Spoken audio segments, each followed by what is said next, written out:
બ્રહ્મ પરમાર્થ રૂપા, રામ પરમાર્થનું રૂપ છે. પણ પાછો કેવા અકથ અવિગત, એની કોઈ વિગત ન હોય, એનું વર્ણન શક્ય નથી. એને ઈશ્વર તત્વને શબ્દો દ્વારા વર્ણવી શકાતું નથી. અકથ અનાદિ, આદિ નથી, અનાદિ છે. આદિ એટલે જૂનું, પણ અનાદિ એટલે જેનો કોઈ છેડો ન મળે એ અનાદિ. અને અનુપા,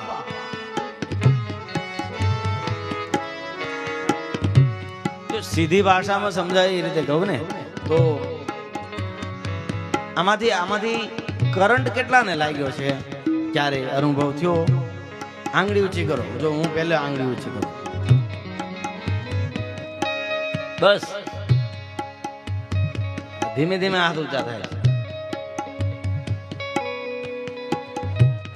કરંટ લાગ્યો.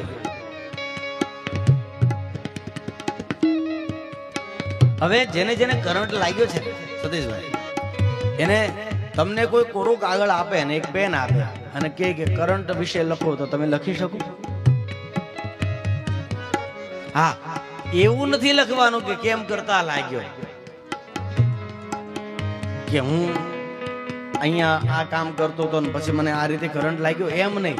કરંટ વિશે લખવાનું છે. કરંટ કેવો હતો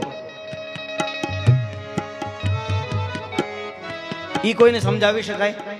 જેને લાગ્યો હોય ને ઈ જ જાણે કે કેમ થાય. બસ આ જ ઈશ્વર હું કહેવાય માંગુ. ઈશ્વર વ્યક્ત કરવાની વસ્તુ નથી,